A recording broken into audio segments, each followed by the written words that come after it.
നമസ്കാരം. വെട്ട ന്യൂസ് ക്യാപ്സ്യൂളിലേക്ക് സ്വാഗതം. എന്റെ ഇഷ്ടങ്ങൾ എന്റെ ഫാമിലിക്ക് അറിയാം. Family wedding centre.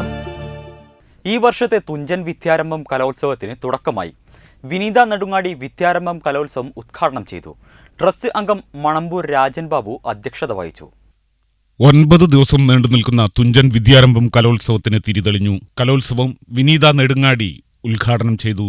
ഞാൻ അവതരിപ്പിച്ച അർദ്ധനാരീശ്വരൻ വളരെ ബാഹ്യമായിട്ട്, ഒരു ഭാഗം ശിവനും ഒരു ഭാഗം പാർവതീദേവിയും, വളരെ ബാഹ്യമായിട്ടുള്ള ഒരു അവതരണമായിരുന്നു. ഞാൻ തീരുമാനിച്ചു ഞാൻ എവിടെയും അത് ചെയ്യില്ല. കാരണം ഓരോ സെല്ലിലും ഈ ഭാവമുള്ള അർദ്ധനാരീശ്വരനെ എന്നെനിക്ക് അവതരിപ്പിക്കാൻ പ്രാപ്തി ഉണ്ടാവുമോ അന്നേ ഞാൻ അർദ്ധനാരീശ്വരനെ രംഗത്ത് അവതരിപ്പിക്കുന്നു എന്ന ഈ ചിന്ത മനസ്സിൽ പേറിക്കൊണ്ടാണ് രണ്ടാമത്തെ വേദി ഞാൻ ആ മൂർത്തിയുടെ മുന്നിൽ ചെയ്യാൻ പോകുന്നത്. ട്രസ്റ്റ് അംഗം മണമ്പൂർ രാജൻ ബാബു അധ്യക്ഷത വഹിച്ചു. അദ്ദേഹം ജീവിച്ചിരുന്ന ഒരു കാലത്ത് ജീവിച്ചിരിക്കാൻ കഴിഞ്ഞതാണ് നമ്മുടെ എല്ലാവരുടെയും ഭാഗ്യം. അതേസമയം അദ്ദേഹം ഇല്ലാത്ത ഒരു കാലത്ത് ജീവിക്കേണ്ടി വരുന്നതാണ് നമ്മുടെ നിർഭാഗ്യം. അദ്ദേഹത്തിൻ്റെ ഭൗതിക ശരീരം മാത്രമേ നമ്മോടൊപ്പം ഇല്ലാതുള്ളൂ.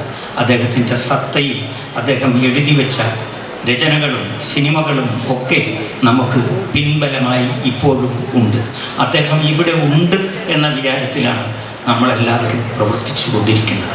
ഇവിടെ വന്നാൽ ഇവിടെ ഏത് ജോലിയും ചെയ്യാൻ സന്നദ്ധരായിട്ടാണ് തുഞ്ചൻ ട്രസ്റ്റിൻ്റെ പ്രവർത്തകരും ഈ നാട്ടുകാരും ഭാഷാസ്നേഹികളും എല്ലാവരും ഉള്ളത്. അഡ്വക്കേറ്റ് വിക്രമകുമാർ മുല്ലശ്ശേരി സ്വാഗതവും പി കൃഷ്ണൻകുട്ടി മാസ്റ്റർ നന്ദിയും പറഞ്ഞു. തുടർന്ന് താനൂർ പരമേശ്വര കലാക്ഷേത്ര അവതരിപ്പിച്ച സംഗീതാർച്ചനയും, മഞ്ജു വി നായർ അവതരിപ്പിച്ച ഭരതനാട്യവും, തുമരക്കാവ് തിരുവാതിര സംഘം അവതരിപ്പിച്ച തിരുവാതിരക്കളിയും, താനൂർ അഞ്ജലി നാട്യകലാക്ഷേത്ര അവതരിപ്പിച്ച നൃത്തനാട്യങ്ങളും അരങ്ങേറി.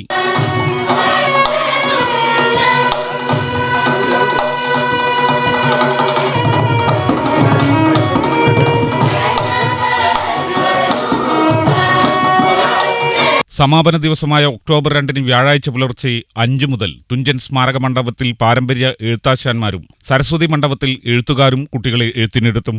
വെട്ട ന്യൂസ്, തിരൂർ.